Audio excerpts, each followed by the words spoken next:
Okay, I'm going to talk about any other balloon groups over here in the back. Yes? Question, how do you find a balloon group and where you live? Come to our Super Launch Conference. Now, there's a reflector, GPSL, at groups.io, and that stands for the Great Plains Super Launch. That's a great place to learn about what's going on in GPSL, stands for Great Plains Super Launch. And there's another great resource called Pico Balloons at, I believe it's Pico Balloons. It might be just Pico Balloon at groups.io. And they talk specifically about these small Pico balloons. Any other groups? Okay. Yes. All right.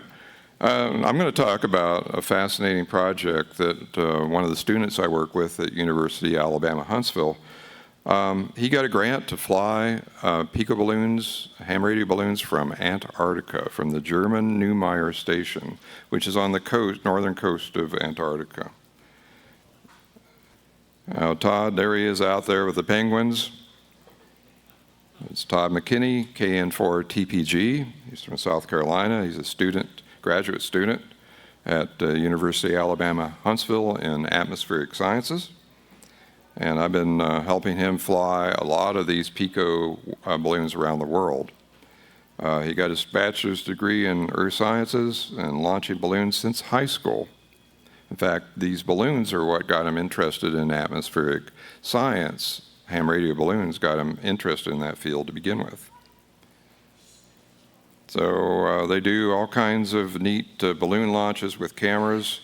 They have a Space Hardware Club where they go and give talks and launches for schools and for the students. They have, I think, in excess of 100 members. They do rockets, all kinds of neat stuff. He's involved in, this is one of the severe weather tracking vehicles. It's called Rocket, and it's like Space Command inside of there. It's just an amazing multi-million-dollar vehicle. And they can bring tanks of helium and hydrogen and launch balloons and hold it right in there. They've launched balloons in hurricanes. They launched an APRS balloon in 80-mile-an-hour winds in the eye of a hurricane, through the eye of a hurricane. They do actual directional control, and it's called High Altitude Visual Orientation Control, HAVOC. And they do perils, which is studying the storms. They launch high-altitude balloons right into thunderstorms and tornadoes and severe weather. So it gets a little dicey. You can see how close the lightning is to their launch vehicle. So there's a diagram showing what a typical weather balloon looks like versus one of these Pico balloons. So there's a big size difference. And that's actually a small weather balloon on the left. So a typical weather balloon, as I mentioned earlier, goes up, bursts, parachute comes out, comes back. It's about a 2.5-hour mission, 2 to 3 hours. Whereas these super pressure balloons, they go up to a certain altitude, typically around 40,000 to 50,000 feet. They level off and they stay there for days, weeks, and months, and sometimes over a year. So he came to UAH, did some dorm room balloon launches, did a proof of concept flight, and it went completely around the world on his first flight. And that was a 20-meter Whisper tracker using one of my Sky Trackers. And there's a picture of the Sky Tracker that he used for that. It puts out about 20 milliwatts on 20 meters. So the neat thing about Whisper, there's whispernet.org, shows you all the stations that are receiving it. And I wrote a Python script to grab the data from the WhisperNet database, decode the telemetry in the format that Ken and I talked about, and then reformat it to APRS and sends it directly to the APRS server. So it shows up on the tracking maps on APRS FI. And there's a new website called amateur.sondhub.org. and that replaced the tracker.habhub.org. That server went away, and now a group from Australia is coming up with this new balloon, ham radio balloon website. So either of those will track it like an APRS object. And we get all kinds of reception. I mean, sometimes I've seen reception with 10 or 20 milliwatt whisper transmitter on the exact antipodal other side of the world. It's amazing what you can do with whisper. So here's a typical flight. He did a series of flights doing atmospheric studies to see. He was working with NOAA to refine their wind prediction sites because they don't have this kind of real-time data. They have wind models and satellite data. But using our ham radio payloads, they are able to refine their wind models. So he actually got, these are some of the amazing flights that went around the world multiple times, and one of them went over 6 or 7 times around the world. And all total, he did 16 circumnavigating flights and collecting all kinds of data for his study, his internship at NOAA. And here's some graphs showing the kind of data they were getting. And they actually, it was interesting to see how the height varied with humidity. Humidity is very rare at that altitude, but there are instances where the storms are high enough that it causes some issues. And it does affect your altitude to some degree. So he got an internship with NOAA, and he's comparing actual flight data versus the predicted, and they can refine their wind models. There's certain parts of the world where they have very little wind data, like the Himalayas, for example, and we're flying over that region. It takes about 2 weeks to a month to go completely around the world, depending on the time of year. So they gained very valuable modeling skills, and NOAA got very valuable data. And that's, by the way, how we are legally allowed to overfly countries, at least for the time being. We use our balloons for meteorological purposes, and there's a clause in the international regulations that allow overflight of countries for weather studies.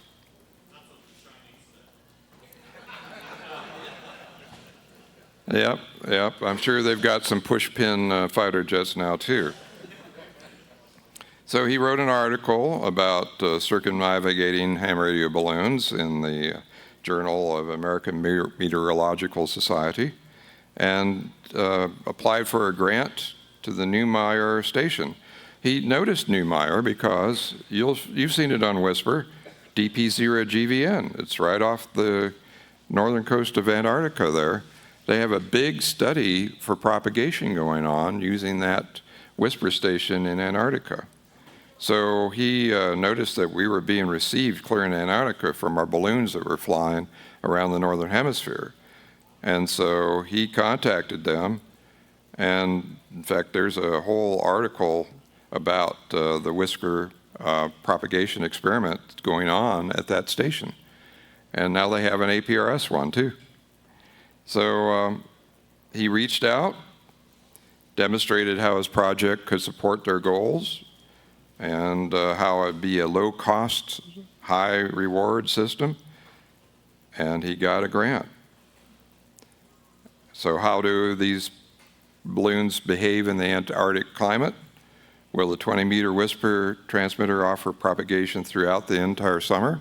In fact, at some point, these flew very close to the South Pole, and they work 24 hours a day, and they're totally solar-powered. And how do the trajectories work in that region? So he got a grant. Cost $20,000 to go down there just for the air flight. I tell him I wanted to go, but he said $20,000. I thought long and hard about it, but I wanted to buy a new pickup truck, so it was one of the two. This is our balloon test setup for the Yokohama balloons. You want to pressurize them to about 0.3 to 0.4 psi and hold them there for a little while, just to stretch the seams before you launch them into the cold temperatures, because they don't like to stretch from ground level. We tried it, and they'll pop. But if you do this, they'll stay up for weeks, months, or possibly years. And so he's got a whole lab set up. He actually pumped one up to 0.7 psi where they actually did burst. So the sweet spot that he liked was right around, and he's got a chart here,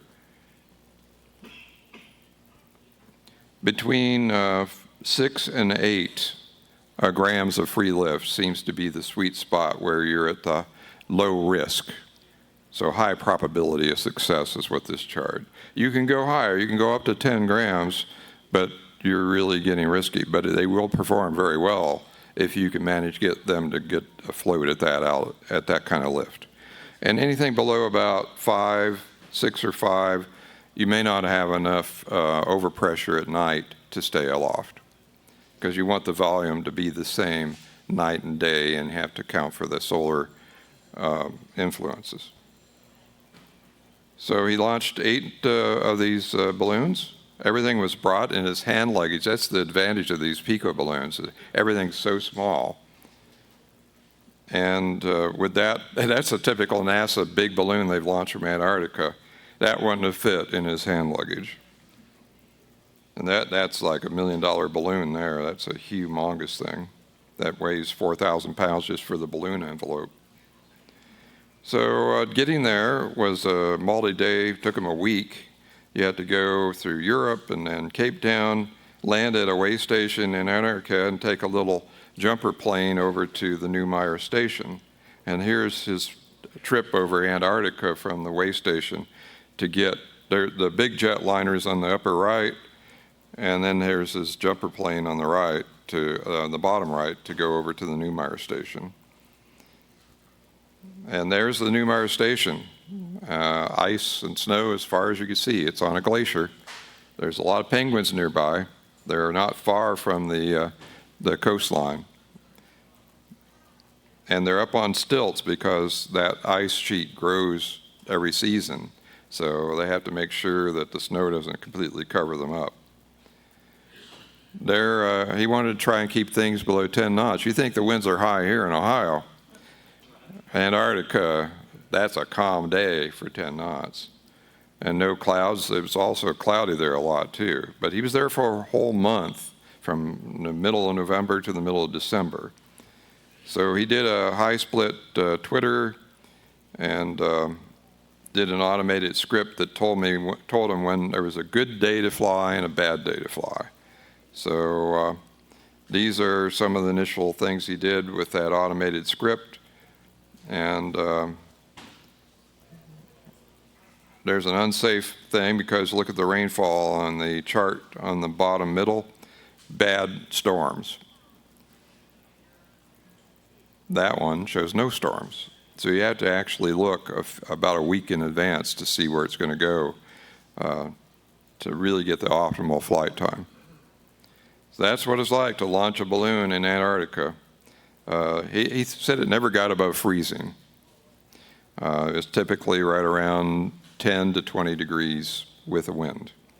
But there's no trees, so that's a saving grace. But you can see the balloon there. There he is getting ready to launch.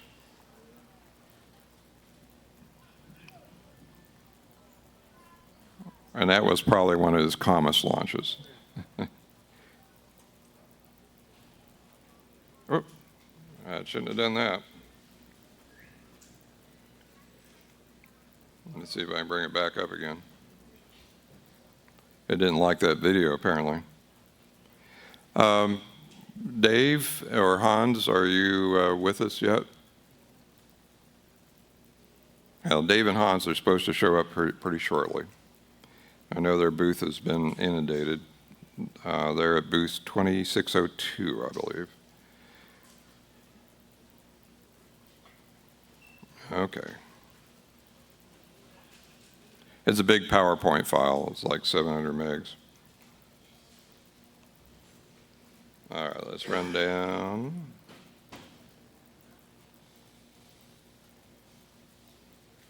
So they went around the world multiple times. They launched 8 of them. and here's the charts. This is 3 of the flights that were this is the data for 2 months. And you see they mostly stayed pretty close to Antarctica. A couple of them went right over the South Pole. And then one flight went way up almost to the equator after being launched from the South Pole. It was really wild. And so I'll be ready in just a second here. We have Hans, G0UPL from QRP Labs here coming up next. And so this has been a wild success. One of them is still flying out of the 8. It's actually using U4B on 10 meters. And we're getting propagation all over. There's a map of the WSPR map. You can see we've got, oh geez. I didn't want to do that. So we got WSPR data all over the world, launched from Antarctica. So any questions about the Antarctica flight? Yes. Oh, okay. Anybody else? Yes.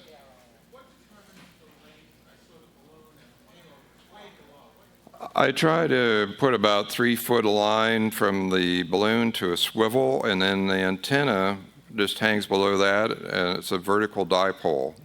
So on 10 meters, it's 8.5 feet up, 8.5 feet down, and the top element just hooks up to a swivel hook. So about 3 foot from the balloon, and then HF antenna fed in the middle by the tracker. On 20 meters, of course, it's 17 feet, 1 inches on either end. So 10 meters is a lot easier to fly. So with that, I'm going to bring up the QRP website here. But just that'll give you an example of all the cool stuff you can do in Antarctica and around the world, just with ham radio balloons. So let's bring up the website. I'll make sure we can bring up qrp-labs.com. There we go. Let me introduce Hans Sommer, G0UPL. I think the steps are over here, Hans, from QRP Labs.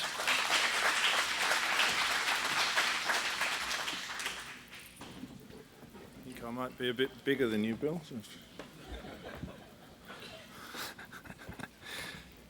So I apologize for not having a good set of slides to show you. I've been working very hard for the last few months on a new product launch called QMX, which is a combination of our QCX Mini CW transceiver and QDX digital transceiver. So we've just literally released that last night, and it's been a very, very hectic 4 months to get that organized. So this is the U4B balloon tracker, which is the QRP Labs balloon tracking product. So I'm just going to basically show you through some stuff on the website about this tracker and explain something about it, and then we can have some questions. Bill, how long do I have? How long do you want me to? About 15 minutes. Okay, great. That'll be perfect. All right. Thank you. So I actually have one here to look at, and it's exactly similar to the one you see here on the screen, but we're now using a bigger USB-B connector that's more reliable. This upper tag that you see here with the USB connector on is something that you snap off before flight. And when you snap it off, it gives about 1.8 grams payload weight. So this is, we sell this for $56, which is, I think, the cheapest tracker product available. And the lightest tracker product available. And this is designed to use WSPR for tracking. So it encodes the altitude, the 5th and 6th Maidenhead grid subsquare location, and the battery voltage and the temperature into a second WSPR packet, which is transmitted after the normal WSPR packet. There's also a tracking solution on the web page, which I can show you here. Oh, I don't know why that's not coming out. It's because it's HTTPS. We need to change that to HTTP.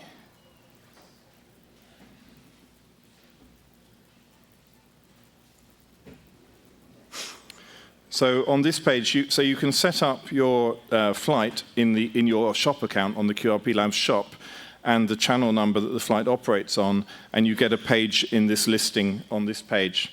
So an example of a flight, this was my daughter's science school project, and we did this a couple of weeks ago. I live in southwest Turkey, and so you can see we launched it. It flew from southwest Turkey here. It flew across Cyprus, Lebanon, Jordan, Iraq, Iran, Afghanistan. 3 days it flew for, and it landed on some Afghanistan mountain somewhere. Lots of nice places, you know, Iraq, Iran, Afghanistan, a couple of nice holiday destinations for it to fly over. And so there's this tracking page, and which is sort of end-to-end solution, so that if you don't want to do anything else, you've got a complete tracking solution ready to go. We use for our flights the very cheap glass panels from China. They were size 39 millimeters by 19 millimeters, and we just use 6 of those connected in series to power the unit. It's actually the first flight I've ever done, and Dave VE3 KCL did all the test flights. We spent 8 years developing this product, and Dave VE3 KCL did all the test flights, and I was just sitting there developing the PCB layouts, the firmware, the tracking, the software, the protocols, and he was doing all the actual hard work of balloon flights. So it was a whole new thing for me, trying to do this balloon flight, find helium, and being a school science project, we were there at the science fair in this school yard, which was like 50 yards long and with power lines on both sides, and a school building on the third side, and a 10-foot tennis court fence on the fourth side, or 15-foot or whatever. And wind, hundreds of screaming kids rolling all over everywhere. And so it was the worst possible environment that you could imagine to launch a balloon from. And I had absolutely zero confidence we would manage it, but at the moment we wanted to launch, magic occurred, and the wind just dropped to zero. And she started a countdown. All her friends, they wanted to do this countdown, 10, 9, 8, 7. We got to 0, and she's like, she froze. She froze, you know, the great moment had finally come to let go, and she froze. I said, Denise, let go, let go. So she finally let go, and it just went up like a rocket, straight like a rocket. But that is not how you do things, right, Bill? You've done a lot of this stuff. That's not how you do it. You need a big space. Anyway, a bit more about the U4B. It's supposed to be easy to use, so it's supposed to be ready to go, and we found it very easy to use. You know, we literally just connected the solar panel that we had made. It's got the GPS on board. For a GPS antenna, we just twisted together some number 28 wire. So we just twisted together the wire, very tightly twisted, for about 1 inch as a 50 ohm feed line, and then 45 millimeter legs, so you make a little dipole. So the antenna is easy, and for a 20-meter antenna, we just had a dipole, vertical dipole, hanging off the balloon. Some more pictures here of both sides of the U4B in a spoon. So the bottom side here has the GPS on it and a memory, EEPROM chip. And the top side has the microcontroller and the SI5351A HF transmitter and a temperature sensor chip on board.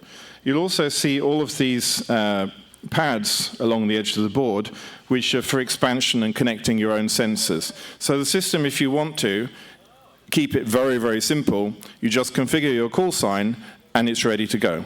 If you want to get more complex, the system has an onboard full-screen text editor, which you can connect to with a terminal emulator from a PC, and it has a BASIC compiler so that you can create your own programs in BASIC. And you can make it do some very complex stuff, programming it however you want to do it in BASIC. You can read external sensors that are connected on these pins here along the bottom. It could be I2C pressure sensor, for example, or a humidity sensor. You can read all of that, and you can send that telemetry back as third and fourth whisper packets. So I don't know if I've got any examples of how we can do that. This was an example. This was one of Dave's flights, U4B28. He programs this balloon glyph that appears on the Argo viewers, QRSS viewers, and you can program your own patterns. So that was just a neat little pattern he makes of a balloon icon. And this particular balloon flew right over my house. And I'd been waiting for that for 7 years at that point. And every time Dave's balloon came anywhere near to my location in Turkey, and before that, my location in Japan, when I was living in Japan, it always missed me by a few hundred kilometers, so it was inside my skip zone, and I couldn't receive it on 20 meters. Or it flew over in the night, so there was no reception, or something else happened. But this time, it literally flew as close as we could determine, directly over my head. And so I plotted a graph of the SNR as it had flown over, and it was kind of up here near plus 17 dBm dB in Whisper. So that was very cool. There are a bunch of videos on the QRP Labs YouTube channel explaining how the basic works. There's tons of documentation here. Dave has written a very large manual about all the things he does. It's very interesting, all the things from the balloon gas side, and he pre-stretches the balloons, how he seals the balloons.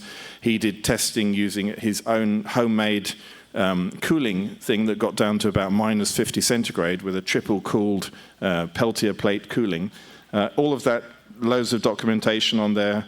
There's the article that I wrote, because I presented this at the FDIM 2021 online conference. So lots of documentation. I think it's becoming the most popular U4B tracker at the moment, just because we have availability, low cost, and a lot of flexibility, a lot of features. We have our booth over in room 2, building 2, behind the RL and ICOM, and we have these in stock there. So if you want to come and give that a try, please feel welcome to do so. So does anybody have any questions about this I can answer? No questions. A couple of people sleeping. I have that effect on people. Bill. Can you describe how you separate the transmissions? Right, yep. That's a very interesting point. So we actually, Dave and I created this protocol for Whisper, transmitting the telemetry. So we repurpose all the bits and characters of the call sign, 4-character locator, and power, which normally go into a Whisper packet. And I discovered that the ITU never allocates call signs that begin with 0 or Q. Also, the ITU never allocates 1, but there are a few countries who've used 1 unofficially. But officially, the ITU never allocates call signs beginning with 0, 1, or Q. So we set up a system where a balloon would have a particular channel with either 0, 1, or Q as the first character of the call sign, and the third, which is a digit, could be 0 to 9. So that created 30 channels to operate on. And that was how we, in the beginning, were operating multiple flights concurrently. Later on, we realized that if you operate always on a 10-minute Whisper cycle, so a Whisper transmission is 2 minutes, if you operate on a 10-minute cycle, and you stagger your transmissions on 2 minutes, so one starts at 2 minutes past the hour, one at 4 minutes past the hour, one at 6 minutes past the hour, you can multiply your number of channels by 5 more. So that gets you up to 150 channels. We then further refined the system by splitting up the 200 hertz Whisper band into 4 pieces. The center we leave out, so we split it up into 4 40 hertz pieces, and said that if you transmit inside that 40 hertz, that's your channel. So it multiplies by 4 further channels. So you get to 600 channels. So 3 for the first character of the call sign being 0, 1, or Q, 10 for the third character being 0 to 9, and then another 5 based on the start minute in a 10-minute cycle, multiplied by another 4 because we have these 4 transmission sectors. We stay away from the middle because a lot of people, they read this center frequency thing on the WhisperNet website, but they don't realize that's just a center of 200 hertz. And they type that into their computer, and then that's what frequency they transmit. So the center tends to be crowded. The big problem with this system was that a lot of receiving stations have very poorly calibrated receivers, which are off frequency. And so if somebody's reporting something 80 hertz off frequency, it appears to be in a different balloon channel to what you're actually using. So I created an algorithm that runs on the QRP Labs website continuously that loads an entire 2 minutes of Whisper reports for all the 20-meter transmissions in a 2-minute period. And it does an averaging algorithm. So it looks at, for example, if you're transmitting and you're 50 hertz off, it looks at all the receiving stations and what frequency they received you on, and it averages their frequency, their reported frequency in the database, in order to see that your frequency is 50 hertz off. Once we know that, we can then look at all of those receiving stations. We took the average, but we can see then what the error for those receiving stations was. And then we know that if a report came from a balloon, all the reports that came from the balloons, we can also cross-reference those back to the error of the receiving stations that we've just calculated by averaging, and we can then cancel out the error. And we go through this cross-referencing 2 times, 2 passes, and it ends up basically 4 minutes, thank you. It ends up basically cancelling out all these errors in the receiver station calibration. And so with that system, we can get to within 1 or 2 hertz of, we can cancel out all the errors to within 1 or 2 hertz. The U4B itself has a 25 megahertz TCXO on board, which, despite the extreme variations in temperature that these things see, rarely moves more than 1 or 2 hertz away from the actual frequency.